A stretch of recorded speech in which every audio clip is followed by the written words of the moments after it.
Into the Wild라고 하는 넌픽션 영화가 있습니다. 2007년에 나온 영화인데요.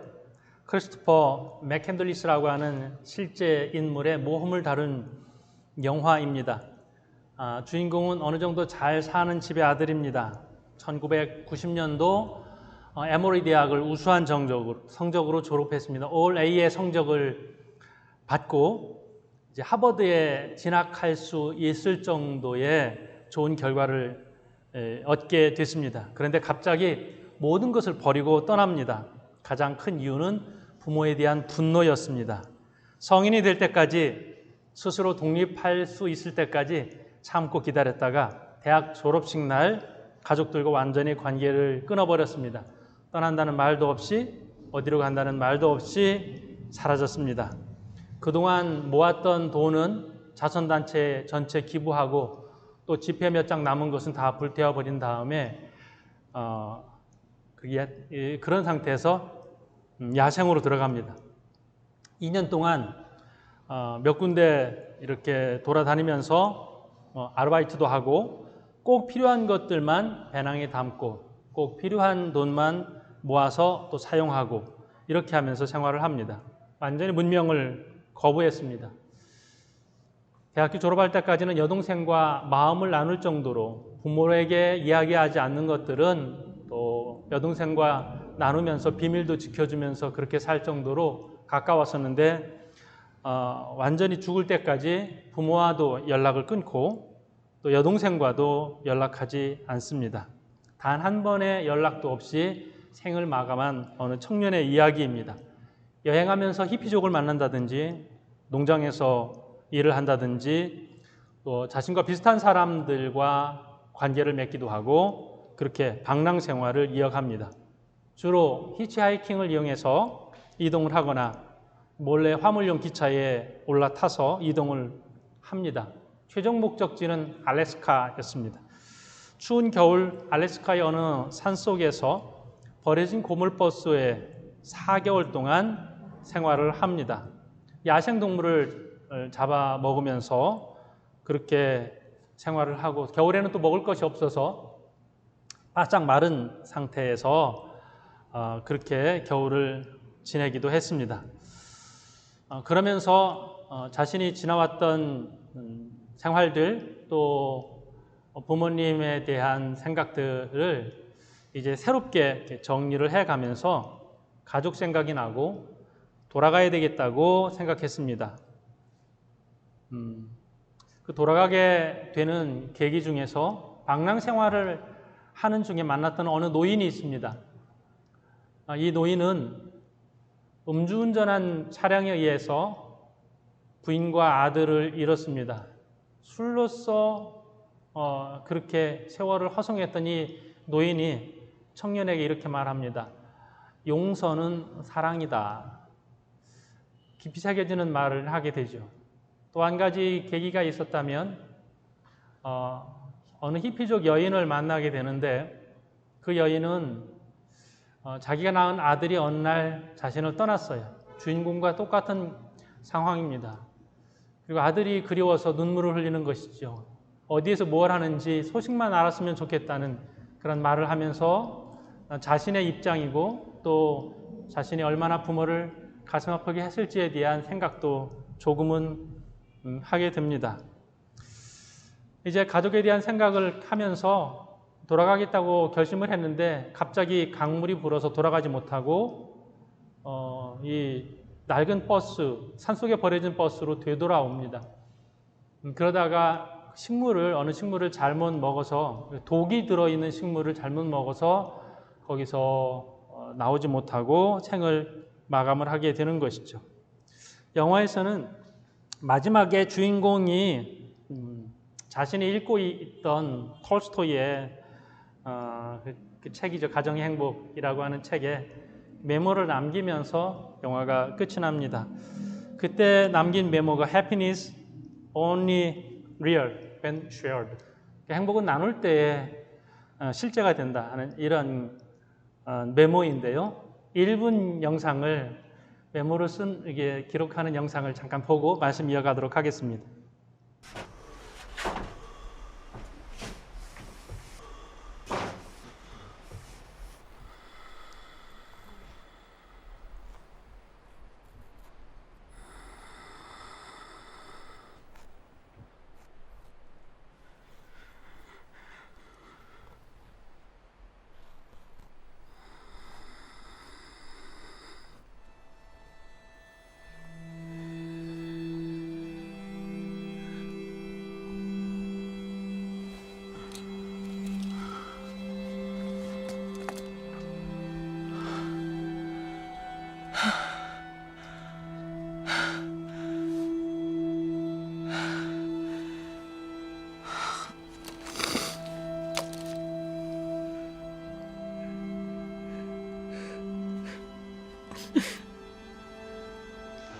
예. 이 청년은 죽은 지 2주 후에 어느 사냥꾼에 의해서 발견이 됩니다. 그때 이 청년이 가지고 있던 카메라가 있는데 현상이 안 된 카메라 안에 있던 것을 현상하니까 이런 사진이 나오게 됐습니다. 영화의 실제 주인공, 실제 인물입니다. 왜 이렇게 되었는지에 대한 그러한 이야기가 영화의 중요한 플롯이 됩니다. 부모가 자녀에게 신뢰를 주지 못했다는 것이죠. 엄마 아빠는 불륜을 일으키고 결혼을 했습니다. 엄마 아빠는 결혼하지 말았어야 됐는데 결혼했다는 것이죠. 저렇게 살 거면 왜 결혼했을까라고 생각을 합니다. 그러면서 주인공은 끊임없이 그 부모에게 분노를 하면서 그 분노에 대한 결정은 옳지 못한 부모를 떠나는 것이었습니다. 부모가 자녀에게 심어준 것이 세상을 믿지 못하게 한 것이었습니다. 어느 날 부모가 이혼을 선언합니다. 그러면서 아빠가 딸하고 아들을 불러놓고 이렇게 묻습니다. 엄마 아빠 이혼할 건데 너희는 누구 따라갈지 지금 결정해. 지금 선택해. 이렇게 하는 것이죠. 그것이 굉장히 큰 충격이었고요. 물론 이혼은 하지 않았습니다. 이혼한 것보다 더 나쁜 상태로 계속 싸워가면서 사는 것이죠. 계속 보면서 자란 것이 엄마 아빠의 극한 싸움, 그런 것이었습니다. 이런 모습이 부모가 자녀에게 세상에 대하여서 믿지 못할, 믿을 수 없는 세상, 그것을 심어 주었습니다. 그래서 세상을 거부하는 것이죠. 부모가 알려준 세상.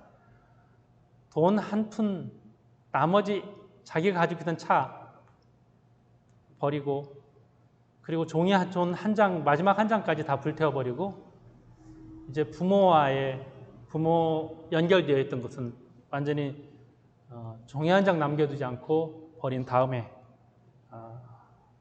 세상과 단절해서 야생에서 살겠다.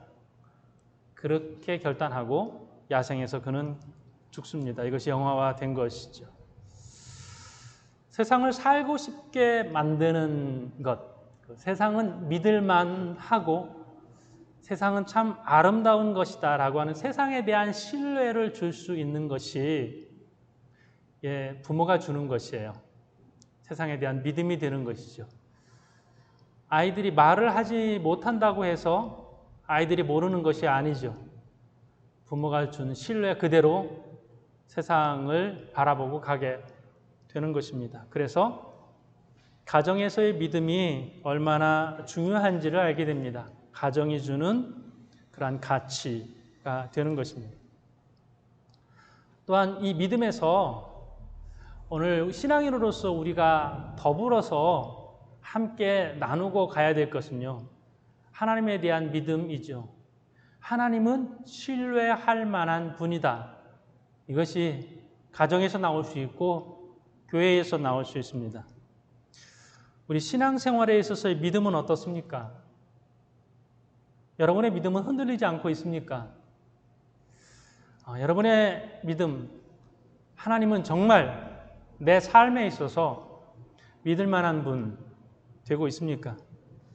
우리는 어쩔 수 없이 온라인 예배를 드리고 있습니다. 제가 요즘 물으면서 제일 많이 듣는 이야기가 이런 겁니다. 온라인 예배 드리면서 모니터 앞에 있으면 자꾸만 딴 생각이 나서 멍하기도 하고 집중도 되지 않고 예배를 드린 것 같지 않다는 표현을 많이들 하십니다.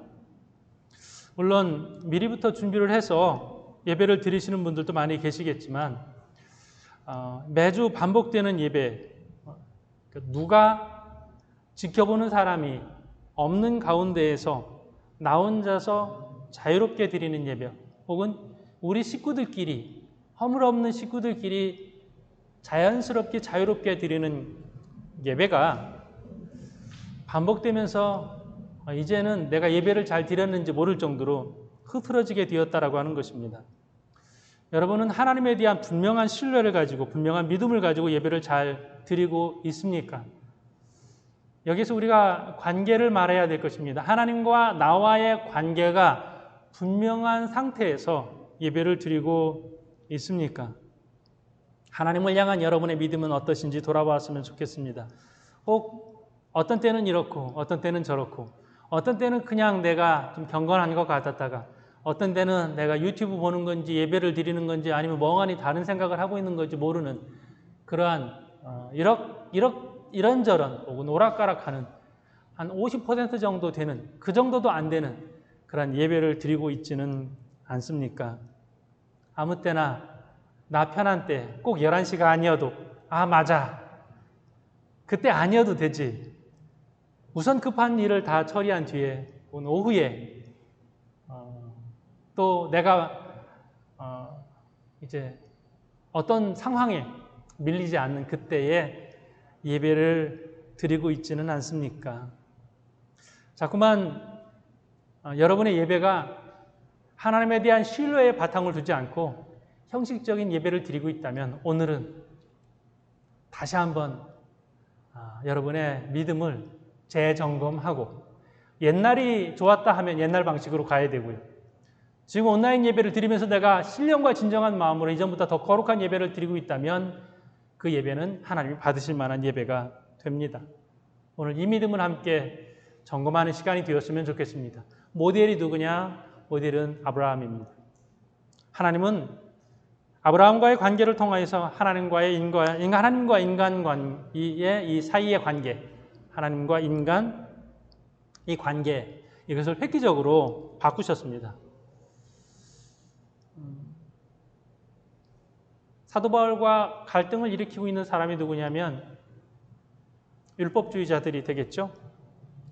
율법의 행위를 잘 지켜서 율법적인 노력을 해서 하나님과의 관계가 좋아진다라고 생각하는 사람들이었습니다.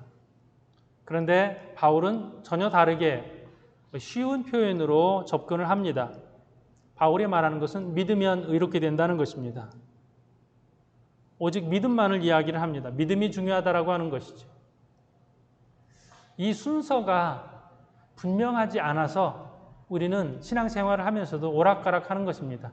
그래서 겨우 형식적인 신앙생활만이라도 그 시간만큼이라도 일부분이라도 하면서 나는 어느 정도 하나님 앞에 예배를 드렸다라고 착각하는 것이죠.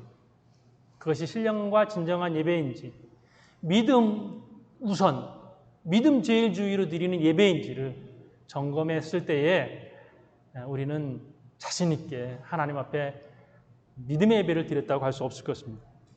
바울이 로마서에서 모델로 삼는 사람이 아브라함입니다. 기독교 신앙의 핵심이라고 할 수 있습니다. 유대인들은 이 바울의 말, 믿으면 된다, 믿음으로 의롭게 된다 이 말을 거부합니다. 이 말에 대해서 강한 반발을 하게 됩니다. 유대인들이 말합니다. 아브라함은 하나님께서 고향을 떠나라 할 때 떠났고 하나님께서 아들 이삭을 바치라 했을 때 바쳤다. 이 행위 아니냐? 그 순종하는 행위 때문에 구원받은 것이다. 아브라함이 이삭을 바칠 때에 순종하는 행위를 보시고 이제 내가 나를 믿는 줄을 이제야 알겠다. 이렇게 말씀하시지 않았냐? 그래서 행위가 구원을 이루는 것이다. 이런 표현을 했습니다. 어떻게 보면 맞는 표현인 것 같습니다. 그런데 바울의 이야기는 조금 다릅니다. 아브라함이 가나안 땅에 들어온 지 15년이 지난 시점입니다. 이제 나이가 90세입니다. 자녀를 낳을 수 있는 나이가 아닙니다. 하나님께서 이런 아브라함을 어느 날 부르셔서 말씀하십니다. 밤하늘에 별을 세어보아라. 바닷가에 모래를 씌어보아라. 네 자손이 이와 같을 것이다. 약속해 주십니다. 이 약속은 전혀 이루어질 가능성이 없는 그런 약속입니다. 그럼에도 불구하고 아브라함이 그 하나님의 약속, 전혀 가능성이 없는 그 약속의 말씀을 믿었습니다. 그때 하나님께서 말씀하십니다. 창세기 15장 6절에 보면요. 아브라함이 여호와를 믿으니 여호와께서 이를 그의 의로 여기시고 아브라함이 여호와를 믿은 그때에 여호와께서 의로 여기셨다 했습니다. 하나님의 약속, 아직 이루어지지 않았는데 그 약속을 믿는 믿음이 하나님을 시켰습니다. 하나님께서 이 믿음을 보시고 의롭다고 하신 것입니다. 아브라함이 아들 이삭을 바치는 장면은 22장에 가야 나오는 것이죠. 자, 논리적인 순서를 보아라. 무엇이 먼저냐? 아브라함이 믿은 것이 먼저가 아니냐라고 바울은 주장을 하는 것입니다. 먼저 의롭다 하심을 받은 다음에 이삭을 바치는 장면이 나오기 때문에 그렇습니다. 자, 이것은 물론 믿으면 행위가 중요하지 않다는 것은 아닙니다. 우리가 바로 믿을 때의 행위는 자연스럽게 하나님 사랑하는 마음으로 따라오는 것이죠. 순서적으로 믿음이 먼저라는 것을 이야기를 하고 있습니다. 자, 오늘 본문의 말씀은 창세기 17장의 말씀은 아브라함이 99세 때입니다. 몇 세 때 이삭을 얻게 됐습니까? 100세예요. 99세 때 약속이 있고 99세 때의 믿음. 그러면 이삭은 1년 뒤에 태어납니다. 아주 짧은 시간입니다. 어쩌면 하나님께서 이 언약 뒤에 바로 사라의 몸에 잉태하는 생명의 씨앗을 주었다라고 해도 틀린 말은 아닐 것입니다. 아브라함의 믿음을 이렇게 정의해 보겠습니다. 첫 번째로는요, 전능하신 하나님을 믿는 믿음입니다. 로마서 4장 17절부터 보면요, 이 말씀이 반복되고 있어요. 로마서 4장 17절, 그가 믿은 바 하나님은 죽은 자를 살리시며 없는 것을 있는 것으로 부르시는 이시니라. 18절, 아브라함이 바랄 수 없는 중에 바라고 믿었으니. 또한 20절, 약속하신 그것을 또한 능히 이루실 줄을 확신하였으니. 이게 굉장히 큰 차이입니다. 이 믿음은 아직 눈앞에 나타나지 않았는데 하나님께서 그것을 이루어 주실 것을 믿습니다. 나이가 많아서 몸은 이미 죽은 것 같은 나이인데 하나님께서 하실 수 있는 분으로 믿는 것입니다. 놀라운 믿음 아닌가요? 불가능을 가능케 하신 하나님을 믿습니다. 전능하신 하나님을 믿는 것이죠. 우리가 이 믿음을 가지고 있어야 합니다. 하나님은 어떤 분이시냐? 하나님은 전능하신 하나님이십니다. 그래서 우리가 좌절하지 않습니다. 그래서 우리가 흔들리지 않습니다.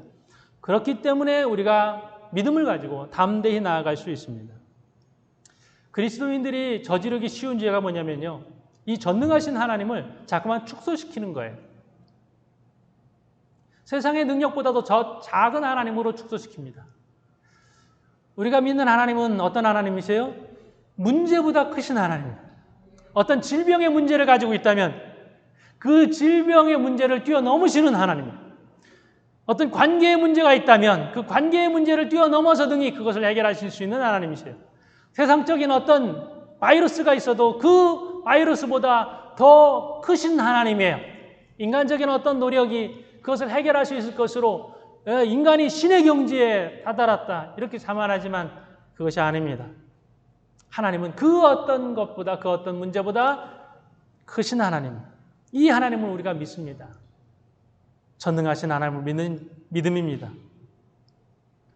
우리의 이성 안에, 우리의 경험 안에, 누군가의 말 안에 우리가 우리 하나님을 자꾸 축소시켜서 그 하나님을 전능하신 하나님이 아닌 것처럼 그렇게 만드는 것, 이게 얼마나 하나님 앞에 큰 죄입니까? 내 생각에 가두지 말고 우리가 하나님은 놀라운 능력을, 전능하신 능력을 가지고 계신 하나님으로 믿어야 할 줄로 믿습니다. 이 하나님에 대한 이야기가 성경 구석구석에 쓰여 있습니다.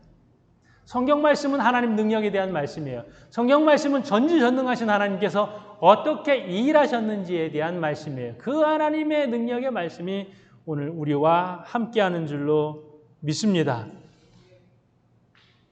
우리의 상황 속에서 아무리 힘들어도 또 내 상식과 이성이 맞지 않아도 전능하신 하나님을 온전히 신뢰하면서 승리하며 나아가는 저와 여러분이 되시기를 주님의 이름으로 축복합니다. 이 믿음을 가질 때에 내가 믿느냐? 예, 제가 믿습니다. 이 믿음을 가질 때 우리에게는 무엇이 있냐면요, 평안함이 있고요. 왜요?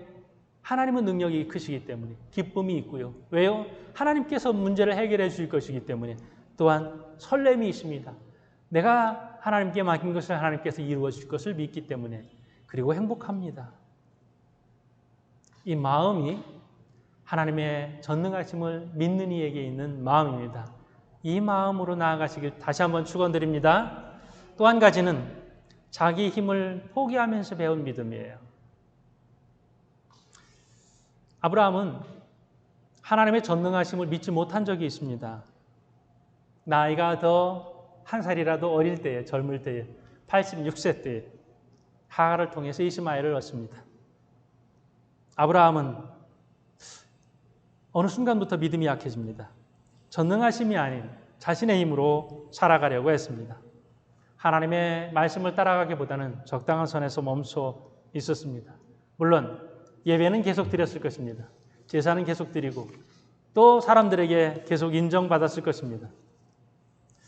그런데 결정적인 순간에 끝까지 하나님의 말씀을 신뢰하지 못하고 자기 뜻대로 이스마엘을 낳았습니다. 이 자리에서 하나님께서 요구하시는 것은 무엇이냐면 내가 내 힘으로 얻은 이스마엘을 내려놓아라, 포기해라 라고 하는 것입니다. 지금 아브라함의 나이가 99세라고 그랬습니다. 이삭을 낳은 때는 100세였어요. 여기서 우물쭈물하면 어떻게 되겠습니까? 마지막입니다. 마지막. 여기서 결단해야 될 시기, 이스마엘을 버려야 될 시기입니다. 이미 13살이나 되었습니다. 어쩌면 아브라함의 마음에 새로운 아들 필요 없습니다, 이런 마음이 많이 생겼을지 모르겠습니다.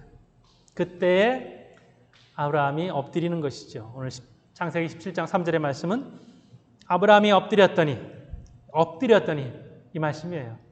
엎드렸더니 포기하고 하나님 앞에 순종하는 것입니다. 하나님이 또 그에게 말씀하여 이르시되, 이 엎드리기 전에 16장 끝은 뭐냐면요, 16장 끝은 이스마엘이에요. 이스마엘 낳은 이야기. 그 끝나자마자 누가 등장해요? 하나님 등장하셔서 새로운 아이 이야기를 하십니다. 그리고 나서 하나님께서 새 이름을 주십니다. 오늘 5절 말씀, 창세기 17장 5절. 이제 후로는 내 이름을 아브라함이라 하지 아니하고 아브라함이라 하리니 이는 내가 너를 여러 민족의 아버지가 되게 하려 함이니라. 이름을 바꿔주신 예는 종종 있죠. 야곱을 이스라엘이라 하셨고요. 또 시몬을 베드로라 바꾸셨습니다. 이 새 출발하는 의미입니다. 전혀 다른 사람으로, 하나님이 주신 새로운 사람으로 나아가게 되는 것입니다. 아브람은 존귀한 아버지라는 뜻이죠. 우리나라 말과 비슷해요. 아비람이거든요. 원래 말은 아버지, 히브리어예요. 그러면 아브라함은 아비라함이에요. 존귀한 아버지가 열국의 아버지가 되는 거예요. 아비루함, 큰 무리의 아버지, 열방의 아버지, 이렇게 되는 것입니다. 이제 이름을 바꿔주셔서 이스마엘 한 사람 붙잡고 거기서 그냥 이 아이의 아버지로서 그냥 이 아들의 인정을 받는 그 정도 선에서 멈춰 있으려고 하지 말아라. 내가 너를 열국의 아비가 되게 하겠다. 어떻게 이게 가능하겠습니까? 하나님께서 놀라운 능력을 행하실 때는 이때가 많습니다. 내가 인간적으로, 계산적으로 생각해서 붙잡고 하나님 이 정도로 내가 만족하며 살겠습니다. 겨우 그거 붙잡고 가던 것을 내려놓고 이제 하나님 다 하나님께 맡깁니다. 하나님 일하시옵소서. 어떻게 보면 포기한다? 아니면 내려놓는다? 아니면 맡긴다? 결정적인 순간이 있습니다. 그때가 하나님 일하시는 때거든요. 자, 말씀 보면요. 창세기 17장 2절부터의 말씀이에요. 2절에 보니까 내가는 누구예요? 하나님이죠. 내가 너를 크게 번성하게 하리라. 이 계속 주어가, 하나님이 주어가 되시는 말씀이 있습니다. 5절에도 내가 너를 여러 민족의 아버지가 되게 함이니라. 6절에도 내가 너로 심히 번성하게 하리니. 6절에 또 내가 네게서 민족들이 나게 하며 왕들이 네게로부터 나오리라. 8절에 내가 이 땅 곧 가나안 땅을 주어 영원한 기업이 되게 하고 너로 번성케 하고 너로 또 열국의 아비가 되게 하고 온 땅의 주인이 되게 하고 내가입니다. 그전에는요, 하나님이 아니었어요. 내가 주연이 되고 싶었어요. 내가 내 방법을 통해서 하갈이라는 종의 몸을 통하여서 어떤 아들을 낳아서 그렇게 지나가고 싶었어요. 내가 주인공이 아닌 이제 하나님이 주인공이 되어 주십시오 라고 엎드리고 나니까 하나님께서 내가라고 하나님 친히 역사를 주관해 가십니다. 어떻게 됐습니까? 역사는 아브라함이 민족의 조상, 열국의 조상, 믿음의 조상이 되었습니다. 자신의 힘을 빼고 일하게 하심으로 하나님의 일을 하셨습니다. 나를 내려놓아야 되는, 정말 내려놓기 싫은 그것을 내려놓아야 되는 결정적 순간이 있습니다. 좀 오래된 책이긴 한데 멀린 캐로더스 목사님의 책이 있습니다. Prison to Praise. 책이 참 책 표지가 이런 책 표지도 있구나라고 볼 정도로 이렇게 이런 책이 있습니다. 우리나라에도 번역이 돼서 감옥 생활에서 찬송 생활로 뭐 이렇게 번역이 되어 있습니다. 근데 필리핀에서는 쉽게 구할 수가 없어서 아마존에서 책을 이렇게 구입해서 잠깐 보게 됐는데요. 여기 주인공인 멀린 캐로더스, 이 청년 때부터 무엇이 꿈인 사람이냐면 모험이 꿈인 그런 청년이었어요. 격렬한 모험, 이것이 나를 얼마나 흥분시키는가. 그런 길을 찾아다닙니다. 그러다가 2차 대전이 발생되고요. 또 뭐 자기가 원하는 곳은 따로 있었지만은 그곳에 가지 못하고 이제 새롭게 그 징집이 돼서 군복무를 하게 됩니다. 근데 군복무하다가 탈영하죠. 보면 이제 FBI에 의해서 붙잡히는 장면도 책에 나옵니다. 5년형을 선고받습니다. 전투 현장에 투입되는 조건으로 5년형을 다 감해주지는 않고요. 일단 홀딩을 하게 됩니다. 2차 대전에 참전을 하면서 공을 세우기도 하고요. 또 그런 가운데 전쟁 막바지에 담배 이렇게 군에서 지급된 담배를 빼돌려서 시장에 팔면서 굉장히 많은 돈을 벌게 됐습니다. 전쟁에서 돌아와서 할머니 집에 있는데 할머니, 어머니, 아버지, 할아버지 굉장히 신실한 신앙인들이에요. 그러고 보면 참 자녀와 손자, 손녀들을 위해서 기도하는 그 기도를 하나님이 참 잘 들어주신다 이런 생각을 책을 읽으면서 하게 됐습니다. 그날도 주일날 안 가려고 했어요. 이 친구들을 수소문하는 거예요. 나를 구원해줄, 교회 안 가게 나를 구원해줄 친구들을 수소문하는데 없어요. 꼼짝없이 교회를 가게 됐어요. 근데 교회를 가서요. 거기서 변화가 됩니다. 하나님의 음성이 또렷하게 들려요. 오늘 밤 너 나를 만나야 된다. 나를 믿기로 결심해야 된다. 그렇지 않으면 너는 때가 늦을 것이다. 그런 하나님의 음성을 듣습니다. 그리고 또 옆에서 할아버지가 이 손주 멀린을 위해서 간절하게 기도해요. 할아버지가 좀 독특한 기도를 하십니다. 이렇게 기도해요. 내 손자 멀린을 새 사람으로 만들어 주신다면 40년 동안 피웠던 담배를 끊겠습니다. 돌아가실 때까지 담배 끊거든요.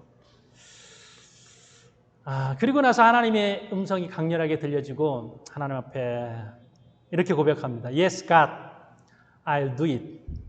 Whatever you want. 예, 주님. 주님이 원하시는 그것 무엇이든지 내가 순종하겠습니다.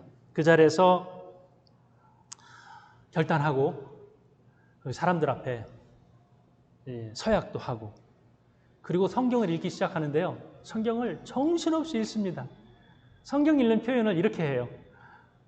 얼마나 이것이 익사이팅한지 이 사람이 이제 군복무하면서 낙하산 이렇게 뛰어내리는 그쪽에 일을 했거든요. 낙하산에서 뛰어내릴 때보다 더 나를 흥분시키는 말씀에 빠져들어갑니다. 그리고 나서 자신이 지었던 죄를 회개합니다. 이 죄, 기도하는데 굉장히 이렇게 부담을 하나님께서 주셔요. 이 부담감이 뭔가? 하나님, 뭐가 잘못됐죠? 보여주세요, 하나님. 뭐가 잘못됐죠? 알게 됐어요. 돈이 문제였어요. 부정한 방법으로 벌었던 돈이 문제였어요. 내 돈이 아니어서 이걸 되돌려 놓아야 되겠다는 생각을 하게 됩니다. 그래서 그동안 가지고 있었던 우편환이 있어요. 돈이지만 이제 바꿔야 돈이 되는 우편환을 되돌려주기 위해서 가는데 이게 애매한 거예요. 이 훔친 돈이 아니고 훔친 것을 잘못 이용을 해서 번 돈인데 거기서 어떻게 할 수 있는 방법이 없어요. 집으로 돌아와서 이 우편환을요, 돈으로 바꿔서 좋은 일에 쓰지 않고 그것을 변기통에 집어넣는 거죠. 그래서 플러싱 계속해서 이렇게 종이 그 우편환들을 다 버리면서 엄청난 자유와 기쁨을 느낍니다. 언어로 한번 읽어드리겠습니다. With each flush, I felt a mounting flood of joy inside. 이게 내려갈 때마다 mounting flood, 그러니까 흘러 넘치는 그러한 기쁨이 내 속에서 샘솟듯 솟아났다고 그래요. 아깝다는 생각이 들지 않았을까요? 그런데 이 목사님은 그 언제 느끼지 못했던 그러한 강렬한 기쁨을 느낍니다. 그리고 나서 이미 환전한 돈은요, 재무성의 양심기금으로 이렇게 되돌려 줍니다. 기부한 거죠. 감리교회에서 신학하고 그리고 나서 군대로 이렇게 자원해서 거기서 군목으로 봉사를 하는 이 목사님의 스토리가 이 책에 있습니다. Prison Phrase. 나를 나쁜 곳으로 끌고 다녔던 돈의 소나기에서 내려놓는 거죠. 아브라함이 이스마엘을 내려놓는 것처럼 자기 인생에서 굉장히 중요했던 그것을 내려놓아요. 모험도 내려놓고 돈도 내려놓고 다 내려놓고 포기했을 때에 기쁨이 이렇게 흘러넘치게 되었다고 고백을 하고 있습니다. 어쩌면 하나님 나에게 은혜를 주십시오. 하나님 나를 기쁨의 강물처럼 흘러넘치는 기쁨을 나에게도 주십시오.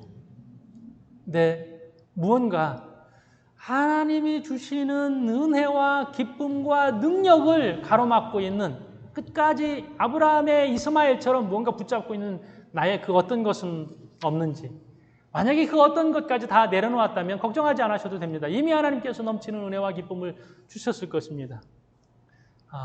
내가 내 힘으로 붙잡고 있었던 그것을 내려놓을 때 하나님께서는 놀라운 은혜와 능력을 아브라함처럼 허락해 주실 줄로 믿습니다.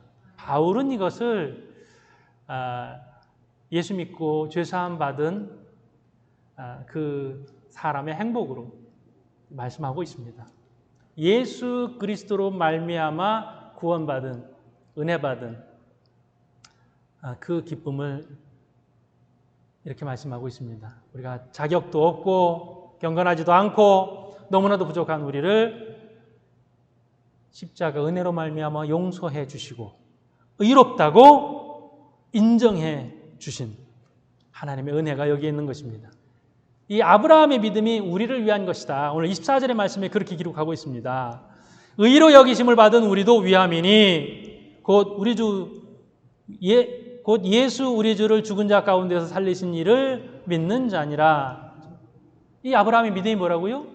우리도 위함이니 의로 여겨주셨어요. 아브라함을 의롭다고 해주신 그 하나님께서 우리도 의롭다고 여겨주셨어요. 이것이 우리에게 있는 은혜입니다. 아브라함은 하나님을, 불가능을 가능케 하시는 하나님을, 아직 나타나지 않았지만 앞으로 이루어 주실 그 하나님을 믿었습니다. 그리고 그 믿음대로 되었습니다. 하나님의 능력을 믿는 믿음은 이것입니다. 예수님께서 죽은 자 가운데 살리신 하나님 나와 함께 하심을 믿습니다. 마지막 24절의 말씀을 25절의 말씀인가요? 25절의 말씀이네요. 예수는 우리가 범죄한 것 때문에 내줌이 되고 또한 우리를 의롭다 하시기 위하여 살아나셨느니라. 나의 죄가 해결됐습니다. 예수의 죽음과 함께.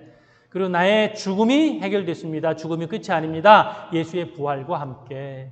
이것을 믿으며 또 이것에 대한 감사를 고백하며 나아가는 절기가 사순절입니다. 오늘 우리는 사순절 절기를 지키고 있는데요. 저와 여러분에게 아브라함에게 허락하셨던 이 놀라운 믿음이 분명히 있는 줄로 믿습니다. 또한 아브라함에게 주어졌던 이 놀라운 축복이 저와 여러분에게도 늘 함께 하시기를 주님의 이름으로 축복합니다.